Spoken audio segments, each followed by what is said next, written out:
Hello, good afternoon, everyone. Recording in the afternoon, but good morning, good evening, whenever you are watching. Welcome to Literary Theory and Criticism class. Today's material is Structuralism and Representation Theory. Jadi, materi pertemuan kali ini adalah strukturalisme dan teori representasi. Oke, jadi akan ada dua teori yang kita bahas. Ini teori yang cukup rumit gitu ya, karena strukturalisme sendiri cakupannya sangat luas gitu ya. Dan representasi ini adalah salah satu yang cabangnya gitu ya, cabang dari strukturalisme. Nanti juga seperti sudah saya singgung di pertemuan-pertemuan kemarin, jadi walaupun masih ada dalam satu payung teori, kalau tokoh atau teoris atau orang yang mengeluarkan teori tersebut itu berbeda gitu ya, mereka akan punya sudut pandang yang berbeda juga. Termasuk di dalamnya adalah pengistilahan yang berbeda-beda. Nah, sehingga ketika kita menggunakan satu teori, kita harus tahu juga tokoh siapa yang kita acu gitu ya. Kita berpacu kepada siapa, kita mengacu kepada siapa gitu ya. Oke, secara sejarah gitu ya, teori strukturalisme ini diadopsi gitu ya dalam sastra gitu ya, penggunaan teori strukturalisme dalam kritik karya sastra itu sebenarnya mengadopsi dari cabang ilmu atau disiplin ilmu kebahasaan dan linguistik gitu ya. Kalau kemarin kita belajar tentang psychoanalysis. Nah, psychoanalysis ini mengambil atau mengadopsi dari rumpun ilmunya psikologi. Kalau strukturalisme kita mengambil dari linguistik sebenarnya gitu ya. Lalu apa sih inti dari strukturalisme ini? Gitu ya, strukturalisme ini menekankan adanya sebuah kode gitu ya di dalam kebahasaan gitu ya, ada satu kode yang merepresentasikan semua hal yang terserap dalam apapun yang kita lakukan gitu ya, terutama dalam bahasa gitu ya. Bahasa sendiri baik itu berupa bunyi ataupun berupa huruf merupakan sebuah simbol gitu ya, yang digunakan dalam tertulis, secara tertulis ataupun secara oral atau diucapkan gitu ya, komunikasi oral. Jadi apa yang kita tulis, apa yang kita ucapkan itu sebenarnya adalah merupakan kode simbol gitu ya. Contohnya gitu ya, musik itu agar bisa dimainkan, musisinya harus mengacu kepada notasi gitu ya. Dia harus bisa membaca notasi yang ditulis gitu ya, ataupun merupakan notasi yang diperagakan oleh konduktor gitu ya. Jadi secara seperti dirigent gitu ya, dia akan mengarahkan musisi atau penyanyi gitu ya, agar notasinya sesuai seperti yang sudah ditentukan. Atau juga biasanya contoh lainnya itu dalam kehidupan ekonomi gitu ya. Kehidupan ekonomi itu ada namanya buruh dan barang gitu ya. Nah, buruh, barang, lalu uang gitu ya. Uang ini bisa kita gunakan untuk membeli apa gitu ya. Jadi di sini uang ini sebagai alat tukar sebenarnya merupakan sebuah simbol gitu ya. Uang, cek gitu ya. Kalau cek mungkin sekarang sudah tidak terlalu digunakan gitu ya. Atau juga sertifikat ya, jual beli tanah, BPKB gitu ya, jual beli kendaraan bermotor, itu juga sebenarnya merupakan sebuah simbol gitu ya. Nah, kehidupan sosial ini gitu ya bergantung pada gestur-gestur itu tadi gitu ya, pertukaran antar simbol, antar kode gitu ya, baik itu secara tadi tertulis atau secara suara gitu ya, oral ataupun secara body language gitu ya. Jadi sebenarnya merupakan pertukaran ada di situ gitu ya. Jadi pertukaran ini ada yang menerima, ada yang memberikan gitu ya. Jadi ada yang misalkan dalam oral communication, berarti ada orang yang berbicara dan ada orang yang mendengar.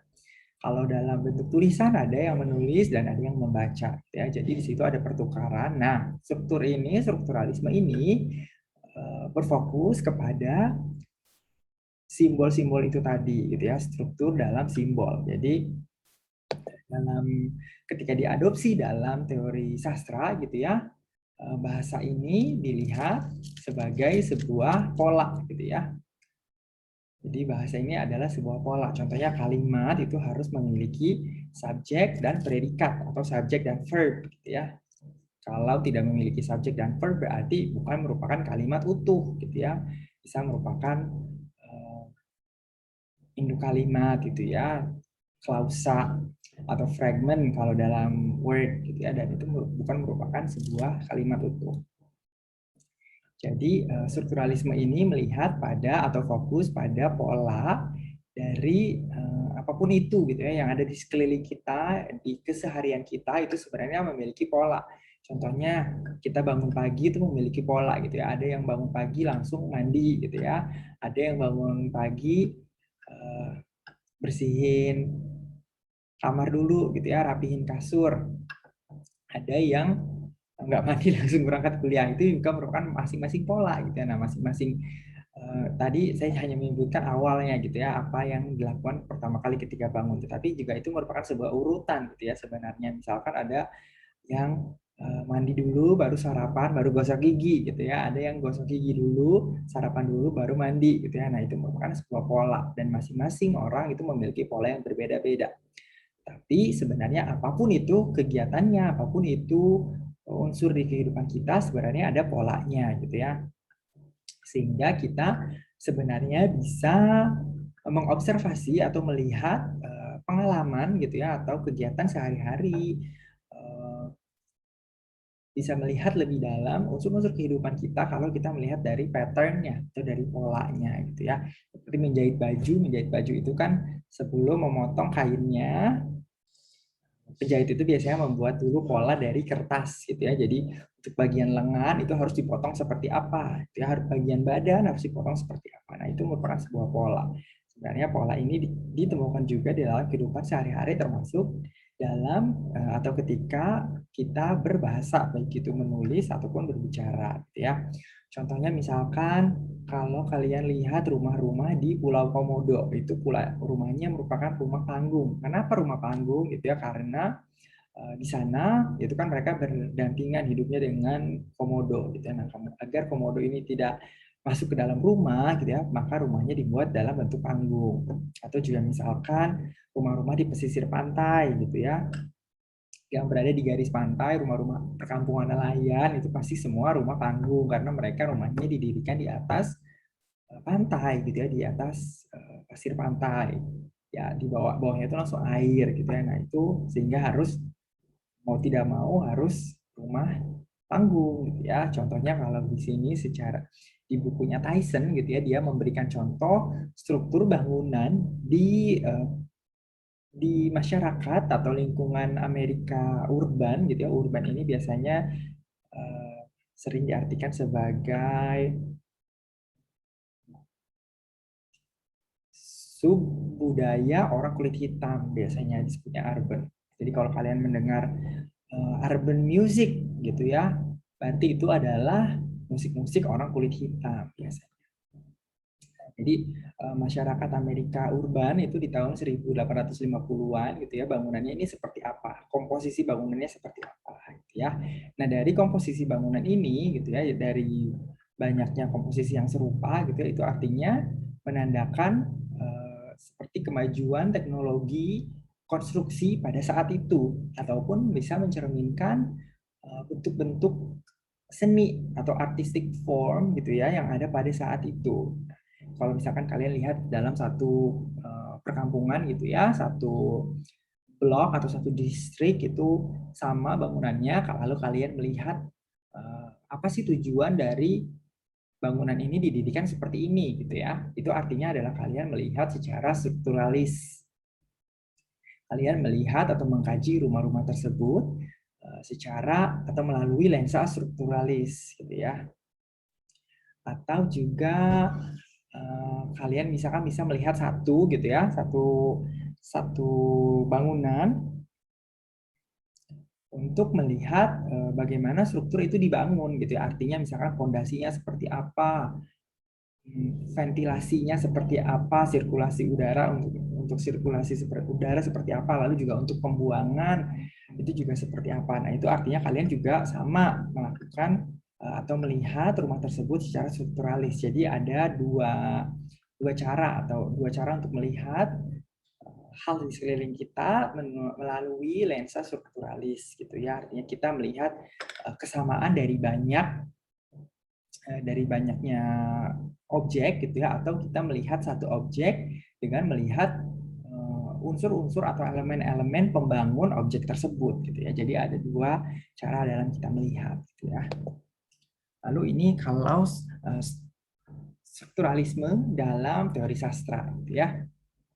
Contohnya misalkan kalau tadi melihat rumah dalam satu distrik gitu ya, kita lihat kesamaannya, lalu apa yang menyebabkan kesamaan itu gitu ya? Apakah dilihat dari efektivitas konstruksi bangunannya atau dilihat dari bentuk seninya gitu ya? Artinya contohnya adalah gaya arsitekturnya gitu ya. Itu nanti kita bisa simpulkan seperti apa gitu ya. Kalau diterapkan dalam karya sastra gitu ya, misalkan dalam mengkaji cerpen dari sebuah antologi. Kalau cerpen itu awalnya cerpen itu diterbitkan di dalam majalah sebenarnya gitu ya. Kalau cerpen diterbitkan dalam buku itu berarti harus berupa kumpulan, karena satu cerpen itu tidak cukup banyak untuk menjadi satu buku gitu ya. Sehingga kumpulan cerpen tersebut gitu ya dibaca atau disebut antologi gitu ya, ketika dianalisa bisa kita lihat kesamaan gitu atau garis besar dari cerpen-cerpen tersebut gitu ya.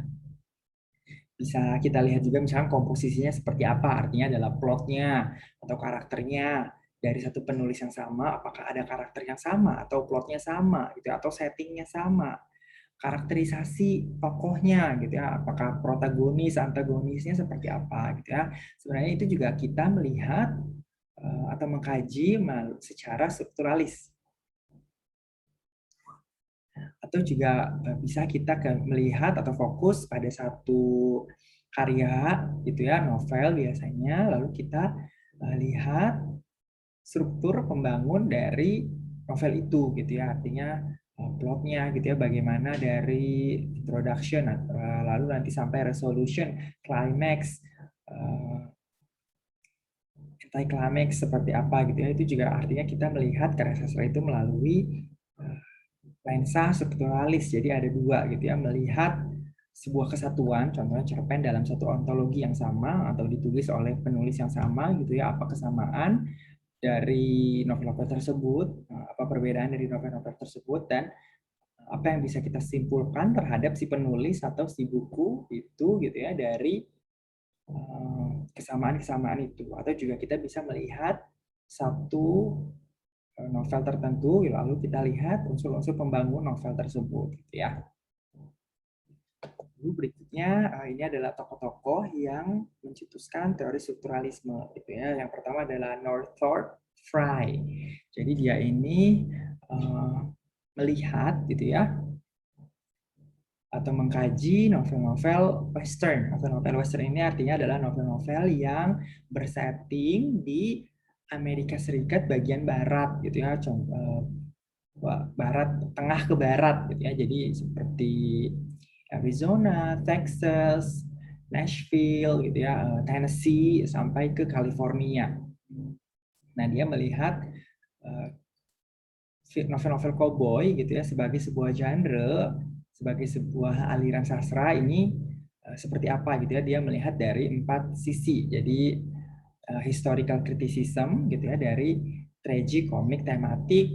Dia melihat sisi sejarah gitu ya, lalu juga ethical gitu ya, theory of symbol or ethical criticism. Jadi dia melihat apakah dalam novel tersebut bahasa yang digunakan secara literal atau deskriptif atau menggunakan secara mitos gitu ya atau anagogik. Dia juga melihat secara dari genre ini gitu ya, berarti ada 4 jenis teori yang dia simpulkan dari pembacaan terhadap novel-novel dengan genre cowboy itu tadi. Yang ketiga adalah secara mitos atau archetype gitu ya, artinya komedi, romance, tragedi seperti apa di dalam novel-novel tersebut. Jadi cowboy pun sebenarnya ada yang untuk humor gitu ya, ada yang untuk percintaan, lalu ada yang theory of genre atau rhetorical criticism. Jadi ini melihat secara epos, prose, drama atau lirik gitu ya. Lalu ke tokoh berikutnya ada Charles Sanders Peirce. Ini adalah dia menyimpulkan ada 3 ide gitu ya dalam menganalisa sistem atau sistem tanda gitu ya, sign. Jadi di dalam, kalau tadi di awal saya singgung simbol gitu ya. Nah, di simbol itu juga nantinya sering dalam teori strukturalisme disebut juga sebagai sign. Tadi saya singgung juga kalau masing-masing tokoh nanti punya penyebutan yang berbeda-beda. Nah, si Peirce ini menyebut sebagai sign gitu, sign system atau sistem tanda gitu ya. Pertama adalah iconic sign. Jadi ada, nanti akan saya jelaskan di slide berikutnya gitu ya. Lalu berikutnya ada index gitu ya, atau the signifier. Ini akan saya jelaskan di berikutnya. Lalu yang ketiga adalah true symbol gitu ya. Nah, sign ini gitu ya muncul dari ilmu semiotik. Semiotik ini dengkotnya gitu ya adalah Ferdinand de Saussure. Jadi ada sistem tanda seperti tadi yang saya singgung, itu sistem tanda. Tanda sendiri terdiri dari 2 hal gitu ya. Yang pertama signifier dan signified. Jadi ada yang menandai dan ada yang ditandai gitu ya. Kalau kita misalkan ada tanda, ada misalkan dalam sebuah novel ada satu kata chair misalkan gitu ya. Nah, chair ini, dari chair ini gitu ya, kita tahu kan chair ini adalah kursi ya. Kursi itu adalah benda yang memiliki 4 kaki dengan sandaran terbuat dari kayu gitu ya, berfungsi untuk kita duduk. Nah, artinya itu yang muncul di otak kita gitu ya kan sebagai pembaca. Artinya di situ adalah signifiernya adalah si kata chair, sedangkan signified yang muncul di otak kita itu adalah si penggambaran tentang kursi itu tadi gitu ya. Nah, nanti ada sign ini, terutama yang signified gitu ya. Nanti juga ada jenis-jenisnya lagi. Ada yang benda yang memang secara fisik gitu ya, artinya tactile bisa disentuh, tetapi ada juga benda yang hanya secara mental, artinya seperti perasaan gitu ya, cinta benci. Nah, lalu berikutnya jadi Saussure ini gitu ya menggunakan teori strukturalisme dalam mempelajari sistem tanda gitu ya, termasuk di dalamnya kepada objek-objek yang non linguistik dan perilaku gitu ya. Jadi bukan hanya dari unsur kebahasaan saja gitu ya. Dan unsur-unsur objek dan perilaku non linguistik ini gitu ya dianalisa seperti halnya menganalisa bahasa gitu. Jadi ada pattern itu tadi. Jadi makanya kayak kalau dalam pengadilan gitu ya, kalau semua sudah buntu, tidak ada saksi mata, uh, saksi mata, tidak ada barang bukti, nanti biasanya ada namanya character witness. Character witness. Jadi si tersangka gitu ya atau korban ini ya pribadinya seperti apa. Nah, ini nanti dihadirkan orang-orang yang mengenal si terdakwa atau tersangka, terdakwa atau korban ini secara pribadi gitu ya. Nah, nanti apakah misalkan misalkan Yola ini dituduh mencuri gitu ya, tetapi tidak ada saksi dan tidak ada barang bukti gitu ya, atau tidak ada CCTV. Lalu hakim gitu ya akan memanggil misalkan teman Yola, teman dekat Yola, yaitu Yuyun. Nah, nanti Yuyun ini misalkan menceritakan, iya dulu dia pernah mencuri atau bahkan dia sering mencuri gitu ya. Nah, nanti di situ bisa disimpulkan kalau Yola ini memang tukang mencuri gitu ya, karena memang di dahulunya dia memang seperti itu gitu ya.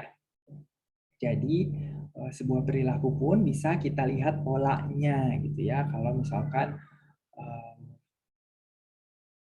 ketika orang-orang kota mudik gitu ya ke kampung halaman sehingga komplek atau rumahnya ini sepi, dan nanti di situ banyak terjadi pencurian gitu ya. Itu merupakan sebuah pola waktu gitu ya.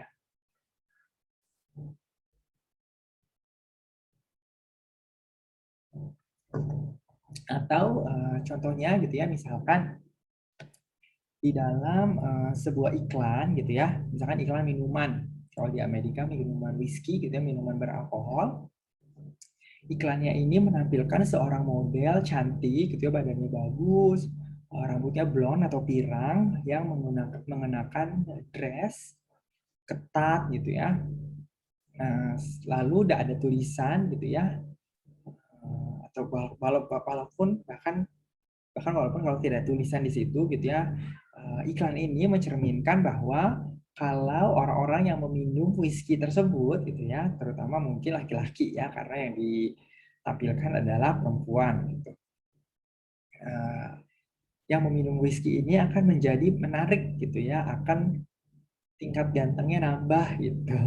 Kalau dia minum whisky ini, dan perempuan akan tertarik kepada dia gitu ya. Itu yang bisa kita simpulkan dari pembacaan visual iklan tersebut gitu. Jadi sebenarnya di situ ada pola, walaupun tidak ada karena kalau billboard kan gambar statis gitu ya, gambar tidak bergerak, sehingga kita hanya bisa menyimpulkan dari satu frame itu saja gitu. Berbeda dengan gambar bergerak gitu ya, sehingga di dalam billboard itu sebenarnya tidak ada storyline-nya, tidak ada plotnya gitu ya, hanya perempuan cantik, rambutnya pirang, pakai baju seksi gitu ya, memegang atau meminum whisky. Tapi bisa kita simpulkan kalau iklan tersebut gitu ya mengasumsikan bahwa orang-orang, terutama laki-laki yang meminum whisky tersebut, akan menjadi menarik bagi lawan jenisnya gitu ya, bagi perempuan, seperti yang ada di iklan itu gitu ya. Perempuannya pun bukan hanya perempuan yang tertarik kepada orang peminum whisky, ini adalah perempuan yang seperti model di billboard tersebut gitu ya. Lalu jadi tadi balik lagi gitu ya ke teori strukturalismenya Peirce gitu ya, yaitu melihat sign atau tanda, termasuk nanti di dalamnya ada yang ditandai dan menandai. Contohnya misalkan tanda di toilet di tempat umum gitu ya. Kalau laki-laki itu biasanya kan kakinya lurus gitu ya. Sedangkan kalau perempuan biasanya kakinya ada seperti segitiganya gitu ya. Itu artinya menandakan rok gitu ya. Nah, sehingga toilet tersebut diperuntukkan untuk perempuan gitu ya. Atau juga misalkan sign ini juga misalkan adanya api, berarti adanya asap gitu, berarti karena ada api gitu ya. Jadi itu ada namanya adalah sign indexes. Kalau yang tadi yang pertama di toilet itu namanya iconic signs. Lalu ada juga yang true symbols gitu ya. Jadi seperti kata atau sound, cat gitu ya, atau tulisan huruf kata cat gitu ya. Yaitu nanti kita langsung di otak kita mengacu pada hewan berkaki 4 berbulu gitu ya, dengan suara meong gitu ya. Lalu berikutnya ada teori strukturalisme dari Lucien Goldman gitu ya. Lucien Goldman ini mencetuskan sebuah teori yang namanya genetic structuralism. Genetic strukturalisme. Jadi dia mengaitkan adanya hubungan antara, jadi segitiga gitu ya, hubungan segitiga antara teks, author atau biografi,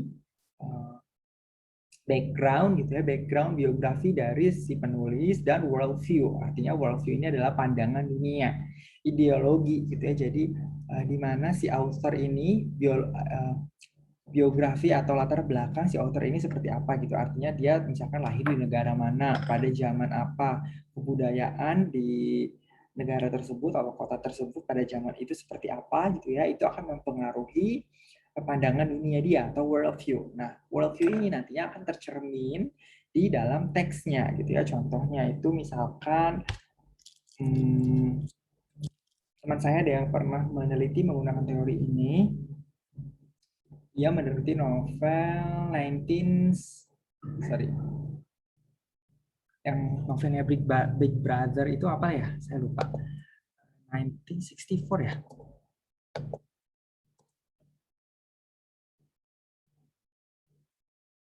Novel yang ada karakter Big Brother.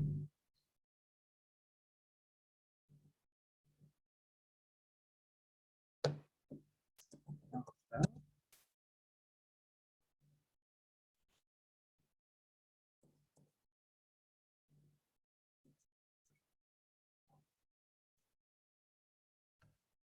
Sebentar saya cari terlebih dahulu.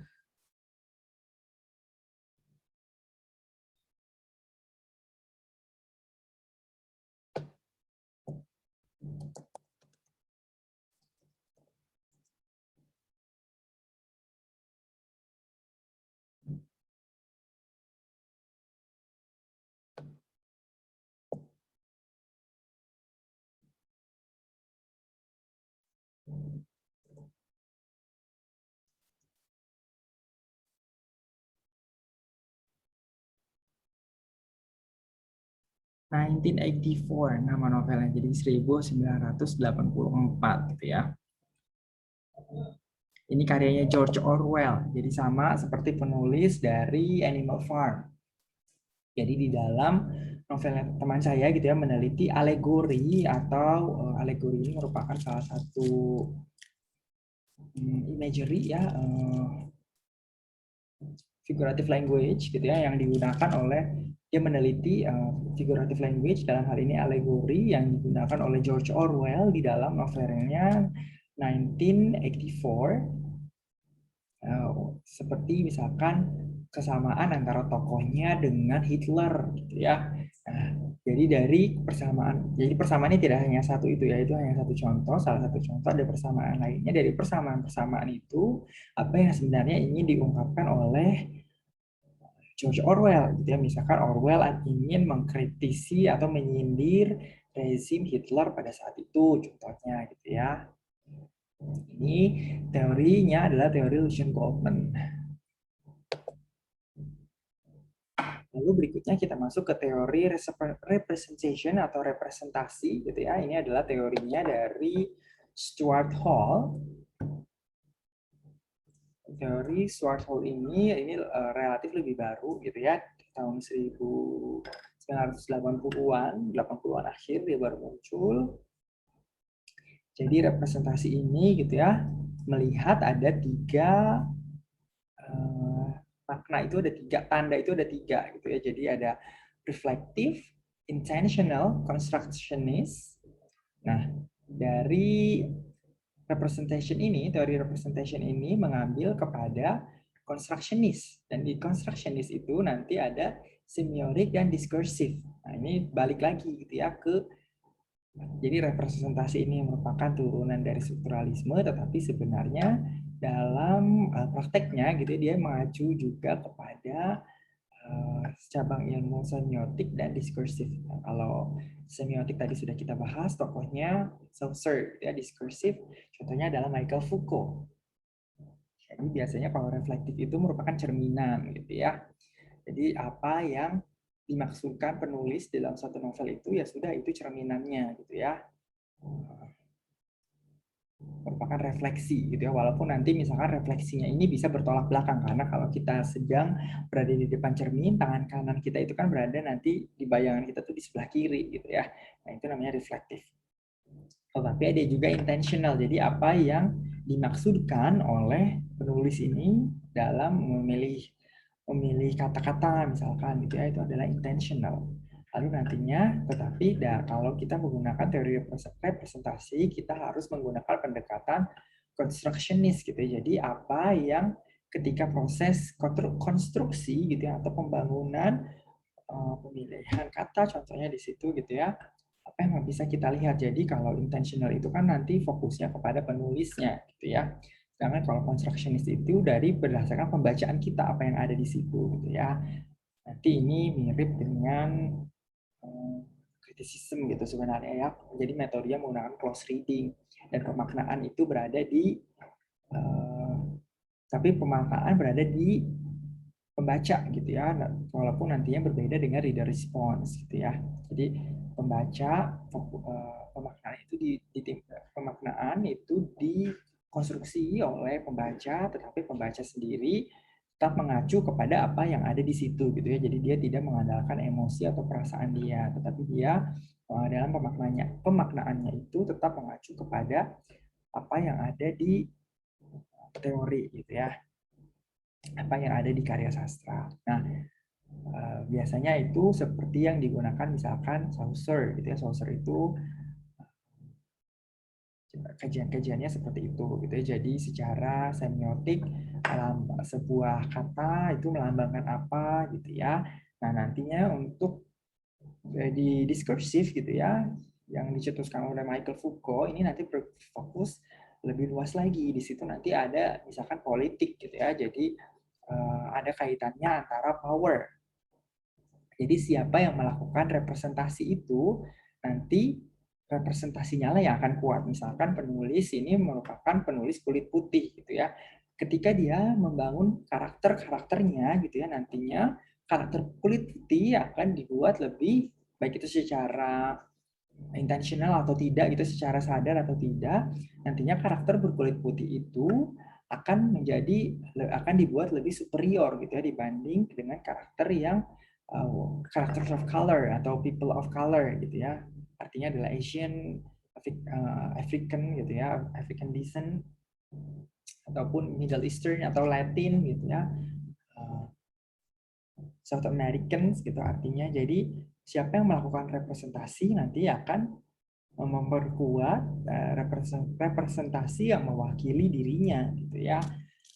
Makanya kenapa ini nanti kaitannya juga dengan misalkan postkolonialisme gitu ya, karena postkolonialisme jadi ada kaitannya juga antara race gitu ya, misal atau walaupun misalkan pembedanya kalau tadi yang saya jelaskan pembedanya adalah warna kulit gitu ya. Contohnya lain misalkan representasi orang kaya dengan orang miskin gitu ya. Artinya misalkan di dalam karya tersebut pemilik modal digambarkan dengan lebih baik gitu ya. Kalau superior sudah tentu pasti lebih superior ya, karena memang mereka yang memiliki modal usaha gitu ya. Sedangkan orang miskin ini tidak gitu ya, dan mereka bekerja kepada orang yang memiliki modal, sehingga yang memiliki modal jauh lebih superior gitu ya. Tetapi kita bisa lihat misalkan dari orang-orang pemilik modal ini digambarkan dengan intelektual gitu ya, atau good looking dan lain-lain, itu nanti artinya di situ ada kesenjangan power. Jadi knowledge is power bagi Foucault gitu ya, bagi pengikutnya Foucault. Berikutnya adalah tipe-tipe pertanyaan yang sering digunakan dalam penelitian yang menggunakan teori strukturalisme gitu ya. Contohnya misalkan kalau tadi memakai teorinya Frey gitu ya, nanti kita bisa lihat apakah teks ini dapat digolongkan atau dapat diklasifikasikan kepada genre karya sastra apa gitu. Misalkan tadi adalah tentang cowboy gitu ya. Cowboy ini misalkan lebih banyak adventure-nya, jadi masuk ke teori atau kategori yang mana. Sedangkan misalkan si novel cowboy yang satunya lagi lebih ke percintaan, romance gitu ya. Jadi nanti kita melihat unsur-unsur romance yang ada di dalam novel itu apa saja gitu ya, unsur percintaannya seperti apa gitu ya. Lalu juga kita bisa melihat hubungan antara teks gitu ya atau karya sastra dengan budaya di mana dia berasal. Contohnya misalkan pola apa sih yang muncul atau yang ada terbawa di teks itu yang merupakan bagian dari budaya yang lebih besar gitu ya. Misalkan pemilihan kata-katanya gitu ya. Misalkan banyak kalau penulis yang dari bukan kulit putih gitu ya, biasanya dia akan menggunakan kata-kata yang dari daerah dia. Misalkan penulis-penulis Native American atau orang Indian gitu ya, dia akan banyak menggunakan istilah-istilah yang memang bahasa orang Indian, bahasa tribes-nya, apalagi Indians ini nanti berbagai suku gitu ya, dan suku-suku memiliki bahasa-bahasa masing-masing gitu ya, apakah dia Ojibwe atau Navajo gitu ya, nanti di situ akan muncul tuh kata-kata yang memang khas gitu ya, unik dari budayanya dia.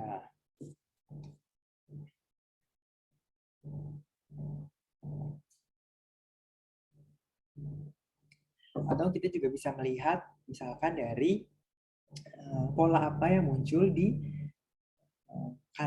satu karya yang ada dari atau muncul dari satu budaya gitu ya, dengan karya lain yang muncul dari budaya lain gitu ya, apakah ada kesamaan pola di situ, jadi bukan persamaan, misalkan persamaan settingnya gitu ya, bukan persamaan, tapi lebih ke pattern gitu ya, apa yang menyebabkan seperti apa setting itu digambarkan gitu ya. Contohnya misalkan karya-karya naturalis gitu ya, naturalis atau realisme itu menggambarkan keadaan setting ya seperti apa adanya di mana di era atau di zaman novel tersebut digambarkan gitu ya, atau berasal.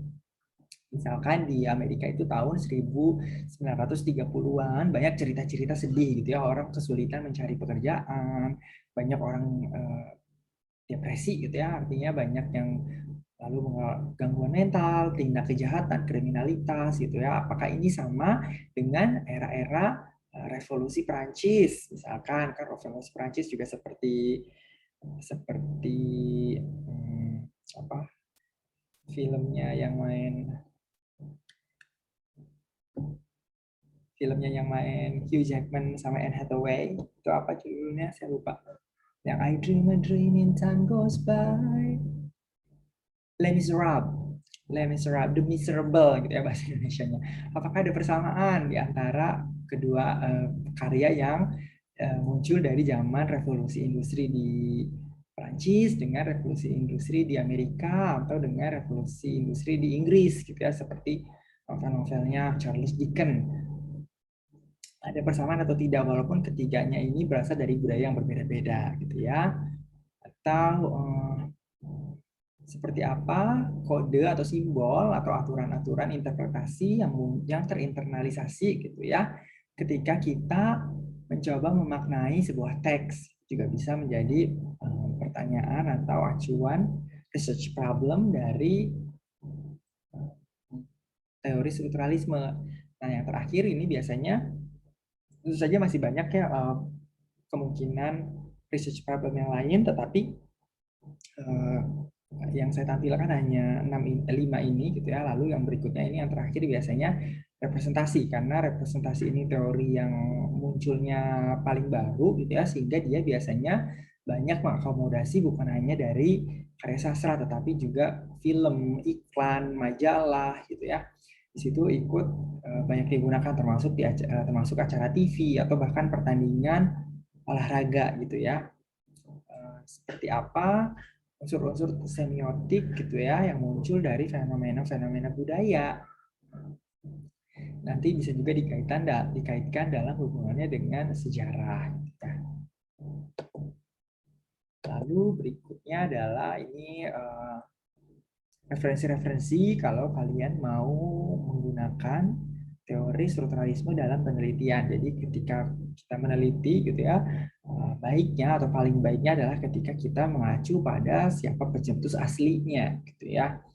Jadi teorinya itu, teori yang kita gunakan adalah teori dari si pencetus aslinya, bukan menggunakan buku-buku dari seperti misalkan Introduction to Literature Criticism and Theory, atau misalkan A Companion to Literary Theory and Criticism. Jadi ya boleh buku-buku introduction, companion gitu ya, buku-buku for dummies itu juga boleh digunakan untuk sebagai batu loncatan pemahaman kita gitu ya. Tetapi kalau mau kita masukkan sebagai referensi gitu ya, itu nantinya harus kita menggunakan buku-buku babonnya gitu ya, buku-buku pencetus aslinya. Oke, sampai sini presentasi saya untuk kelas teori literary theory and criticism dalam teori strukturalisme and representation. Kalau ada pertanyaan, nanti kita bisa diskusikan melalui WhatsApp atau kita juga bisa mengadakan sesi Zoom lagi seperti ini. Oke, terima kasih semuanya sudah menonton.